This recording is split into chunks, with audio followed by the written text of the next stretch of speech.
नमस्कार, आप देख रहे हैं मारवाड़ का नंबर 1 चैनल झिलको बीएमआर और बात करते हैं चलिए राजस्थान प्रदेश की आज की बड़ी खबरों की।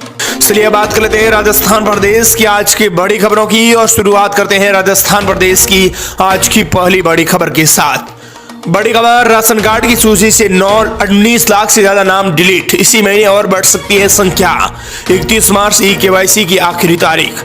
राजस्थान में जब से बदलाव सरकार आई है तब से अब तक राष्ट्रीय खाद्य सुरक्षा योजना से करीब 20 लाख लोगों के नाम हटाए जा चुके हैं। ये वो नाम है जिन्होंने या तो केवाईसी नहीं करवाई है या जो इस योजना के तहत अपात्र घोषित हो गए थे। जिलेवार स्थिति देखें तो सबसे ज्यादा जयपुर जिले से लोगों के नाम सूची से डिलीट किए गए हैं। हाल ही में खाद्य विभाग ने एक रिपोर्ट सार्वजनिक की है जिसमें बताया है कि 1 जनवरी 2024 से 27 फरवरी 2025 तक राशन कार्ड की सूची से कुल 19,90,887 लोगों ने नाम हटा दिए हैं। वहीं जिलेवार रिपोर्ट देखें तो सबसे ज्यादा 1.36 लाख नाम जयपुर से हटाए गए हैं। बता दें कि राजस्थान में पिछले 2 महीनों की ही रिपोर्ट में यह 5,23,332 लोगों के नाम इस सूची से हटाए जा चुके हैं। वहीं विभाग के अधिकारियों का मानना है कि यह संख्या मार्च में और बढ़ सकती है। सरकार ने केवाईसी के लिए 31 मार्च तक का समय जो देख रखा है।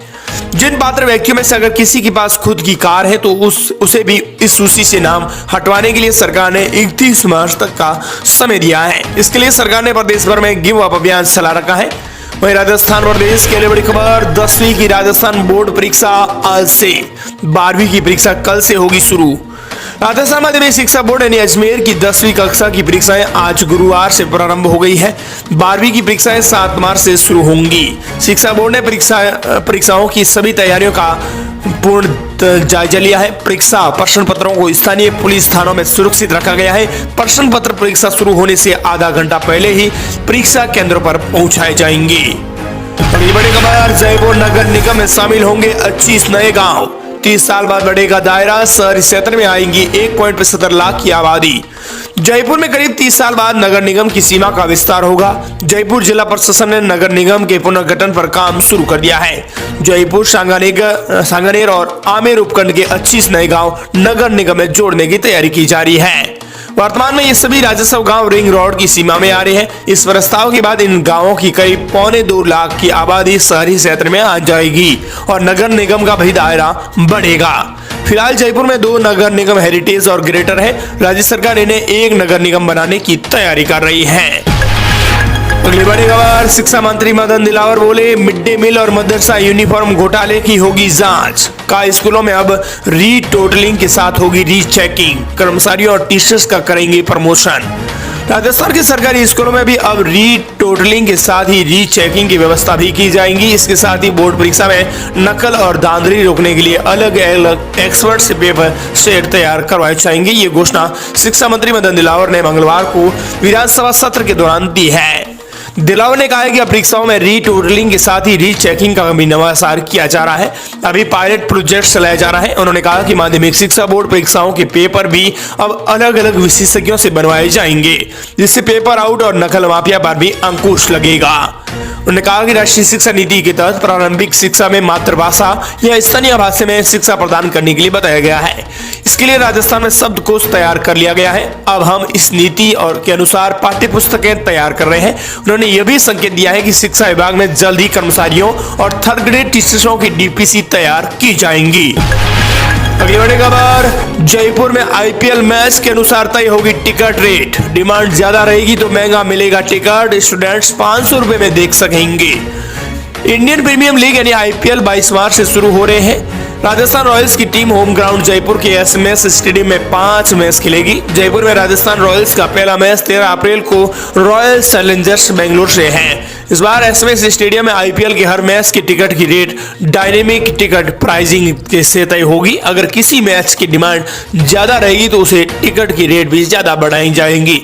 अगर किसी मैच की डिमांड कम है तो दर्शक उसे कम रेट में भी देख सकेंगे। हालांकि राजस्थान रॉयल्स की ओर से स्टूडेंट्स को महज 500 रुपए में टिकट दिया जाएगा। इसके लिए उन्हें अपना आईडी कार्ड दिखाना अनिवार्य होगा। अगली बड़ी खबर, एक देश एक चुनाव को लेकर बीजेपी करेगी जनमत संग्रह। प्रदेश में भी किया कमेटी का गठन। एक देश एक चुनाव को एजेंडे को लेकर केंद्र सरकार के बाद अब राजस्थान की बीजेपी सरकार आगे बढ़ाएंगी। पार्टी ने इसे लेकर राष्ट्रीय स्तर से प्रदेश स्तर तक समितियों का गठन कर दिया है। राजस्थान प्रदेश में चलाए जाने वाले जन जागरूकता अभियान का बीजेपी नेता सुनील भार्गव को संयोजक बनाया गया है। इस अभियान के जरिए पार्टी जनमत संग्रह करने का काम करेगी। इसे सामाजिक, व्यापारिक और समाज के अलग अलग वर्गों में सराहा जाएगा। प्रदेश में आपको बता दें कि पारित प्रस्ताव राष्ट्रपति को भेजे जाएंगे। प्रदेश संयोजक सुनील भार्गव ने कहा कि अभियान के तहत एक देश एक चुनाव के पक्ष में प्रस्ताव पारित कराए जाएंगे। इन पारित प्रस्तावों को राष्ट्रपति को भेजा जाएगा, जिससे देश में मजबूती से ये व्यवस्था लागू हो जाएंगी। अगले बड़ी खबर, एकल पट्टा प्रकरण में गठित कमेटी को रद्द करने की मांग। हाईकोर्ट में कल होगी सुनवाई। सरकार ने पूर्व न्यायाधीश की अध्यक्षता में बनाई थी कमेटी। एकल पट्टा प्रकरण में गठित कमेटी को हाई कोर्ट में चुनौती दी गई है। मामले में आरोपी पूर्व आईएएस अधिकारी जीएस संधू ने कमेटी की वैधानिकता को चुनौती देते हुए इसे रद्द करने की मांग की है। इस मामले में गुरुवार को हाई कोर्ट में सुनवाई होगी। राज्य सरकार ने एकल पट्टा प्रकरण में दर्ज एफआईआर से लेकर विभिन्न स्तरों पर लिए गए निर्णयों और अदालत में लंबित मामले में राय देने के लिए हाई कोर्ट के रिटायर्ड न्यायाधीश जस्टिस RS राठौड़ की अध्यक्षता में कमेटी गठित की गई थी। अगली बड़ी खबर, प्रतियोगी परीक्षार्थियों के लिए झटका। छोटी सी लापरवाही से करियर होगा खराब। ओएमआर शीट की गलती पड़ेगी भारी। प्रतियोगी परीक्षाओं में धांधली रोकने को लेकर राजस्थान लोक सेवा आयोग ने ओएमआर शीट में 5वां विकल्प अनिवार्य किया है, लेकिन कुछ अभ्यर्थियों को ओएमआर शीट में 5वां विकल्प रास नहीं आ रहा है। अभ्यर्थियों ने प्रतियोगी परीक्षा तो दी है, लेकिन 5वां विकल्प भरना भूल गए हैं। इस कारण ऐसे अभ्यर्थियों को प्रतियोगी परीक्षा से ही अयोग्य कर दिया गया है। अगली बड़ी खबर, हम अपडेट। राजस्थान में 3rd ग्रेड शिक्षकों को जल्दी मिलेगी प्रमोशन की सौगात। शिक्षा मंत्री मदन दिलावर ने बताया प्लान। राजस्थान में 3rd ग्रेड शिक्षकों के लिए अच्छी खबर है। शिक्षा मंत्री मदन दिलावर ने विधानसभा में बताया है कि डीपीसी के जरिए प्रमोशन देने की तैयारी की जा रही है और नियमितताओं की जांच होगी। स्कूलों का क्रमोन्नत करने का भी काम शुरू हो गया है और सभी पदों को जल्दी भरा जाएगा। अगली बड़ी खबर, हम अपडेट। खत्म होगा सरपंच पतियों का राज। महिलाओं के लिए राजस्थान में और केंद्र सरकार ने शुरू की एक खास पहल। बता दें कि राजस्थान में अब अंतर्राष्ट्रीय महिला दिवस 8 मार्च से पहले केंद्र सरकार ने पंचायती राज संस्थानों में निर्वाचित महिला प्रतिनिधियों की नेतृत्व क्षमता को मजबूत करने के लिए एक बड़ा फैसला, एक अभियान शुरू किया है। सशक्त पंचायत नेत्री अभियान के तहत मंगलवार को आयोजित एक कार्यक्रम में 1200 से अधिक महिला पंचायत नेताओं की उपस्थिति में इस पहल की शुरुआत हो गई है। इस अवसर पर पंचायती राज मंत्रालय ने बताया है कि जिसमें महिलाओं और लड़कियों की सुरक्षा और सशक्तिकरण के लिए कानूनों की विस्तार जानकारी देते हुए बताया कि अब महिला सरपंचों की जो संकोच शर्म आती है उसके कारण पतियों को आगे किया जाता है, लेकिन अब खत्म होगा सरपंच पतियों का राज। महिलाओं के लिए केंद्र सरकार ने एक खास पहल भी शुरू कर दी है। वहीं राजस्थान प्रदेश की बड़ी खबर, राजस्थान में 53,749 पदों पर होगी चतुर्थ श्रेणी कर्मचारी की भर्ती। 21 मार्च से शुरू होगी आवेदन प्रक्रिया। राजस्थान में सरकारी नौकरी की तैयारी कर रहे बेरोजगारों के लिए अच्छी खबर है। प्रदेश की भजनलाल सरकार ने 4th क्लास भर्ती में 1296 पदों की बढ़ोतरी की है, जिसके बाद अब प्रदेश भर में कुल 53,749 पदों पर 4th क्लास भर्ती की जाएंगी। इसमें गैर अनुसूचित क्षेत्र में 48,000 और अनुसूचित क्षेत्र में 5550 पद आरक्षित है। वहीं प्रदेश की अगली बड़ी खबर, राजस्थान के 15 जिलों में उत्तरी हवाओं से लुढ़का पारा। फतेहपुर में 4 डिग्री सेल्सियस पहुंचा तापमान। 48 घंटे बाद फिर मौसम का अलर्ट जारी। दरअसल आपको बता दें कि राजस्थान और उत्तर भारत के चल रही सर्द हवाओं से राजस्थान में रात में पारा कई शहरों में गिरकर 10 डिग्री सेल्सियस से नीचे आ गया है। खास बात यह है कि दिन में आसमान साफ और तेज धूप रहने से लोगों को सर्दी से राहत मिली है। 7 मार्च से उत्तरी हवाएं कमजोर होने लगेगी और तापमान फिर से धीरे धीरे बढ़ने लगेगा। पिछले 24 घंटे पर नजर डालें तो पूरे दिन में आसमान साफ रहा।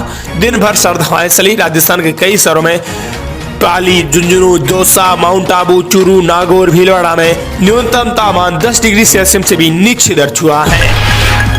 अगली बड़ी खबर, मुख्यमंत्री और राज्यपाल सहित कई केंद्र राज्य के मंत्री आज जोधपुर में रहेंगे। बता दें कि खास करेंगे बैठकें। दिन को सरकारी बैठकों में तो देर शाम उम्मेद भवन में बनेंगे शाही शादी में बाराती। प्रदेश के मुख्यमंत्री भजनलाल शर्मा, राज्यपाल हरिभाऊ कृष्ण राव बागड़े, उप मुख्यमंत्री दिया कुमारी, ऊर्जा मंत्री हीरालाल नागर सहित कई अन्य केंद्रीय और राजस्थान के मंत्री गुरुवार को जोधपुर आएंगे। इनके अलावा केंद्रीय मंत्री गजेंद्र सिंह शेखावत, पूर्व मुख्यमंत्री वसुंधरा राजे भी जोधपुर में होंगे। ये सभी दिन में विभिन्न कार्यक्रमों में हिस्सा लेने के बाद देर शाम को उम्मेद भवन पैलेस में केंद्रीय मंत्री शिवराज सिंह चौहान के पुत्र कार्तिकेय सिंह की शादी में बतौर बाराती शामिल होंगे। आधिकारिक जानकारी के मुताबिक भजनलाल शर्मा 5:45 पर एयरपोर्ट पहुंचेंगे। यहां वे उम्मेद भवन पैलेस जाएंगे। यहां 1 घंटा रुकने के बाद एयरपोर्ट पहुंचकर जयपुर के लिए प्रस्थान करेंगे। इसी तरह उप मुख्यमंत्री दिया कुमारी भी जोधपुर आएंगी। वहीं ऊर्जा मंत्री हीरालाल नागर भी जोधपुर पहुंचेंगे। आज सुबह 11 बजे जोधपुर संभाग के विद्युत विभाग के अधिकारियों के साथ वो समीक्षा बैठक लेंगे। तत्पश्चात शाम को स्थानीय कार्यक्रम में भी हिस्सा। राजस्थान में एक योजना का उठाए लाभ, झटका नहीं मारेगा बिजली का बिल, सरकार देगी 78,000 रुपए।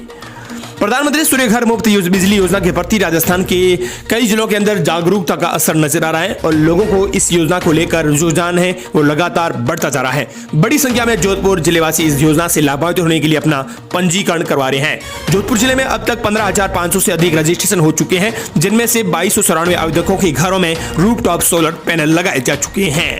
ऐसे में बिजली का बिल उनके घरों में अब झटका नहीं मारेगा। प्रधानमंत्री सूर्य घर मुफ्त बिजली योजना के तहत लाभार्थियों को सौर ऊर्जा प्रणाली स्थापित करने में आर्थिक मदद मिलती है। बात करें 1 किलोवाट पर तो 30,000 रुपए, 2 किलोवाट पर 60,000 रुपए और 3 किलोवाट या उससे अधिक पर 78,000 रुपए तक की सब्सिडी सरकार आपको दे रही है। अगली बड़ी खबर, बड़ी सौगात, छात्रावास अधीक्षक कैडर का हुआ गठन। जनजाति क्षेत्रीय विकास मंत्री बाबूलाल खराड़ी ने विधानसभा में कहा है कि विभाग ने अपने छात्रावासों में अधीक्षक कैडर निर्माण के लिए बड़ी पहल की है। इसके लिए उन्होंने छात्रावासों के अधीक्षक कैडर का गठन किया है और इसके लिए खासतौर 470 छात्रावास अधीक्षक पदों पर जल्द ही नियुक्ति की जाएगी। और इस प्रकार ये थी राजस्थान प्रदेश की आज की बड़ी खबरें। मिलते हैं नई तमाम बड़ी खबरों के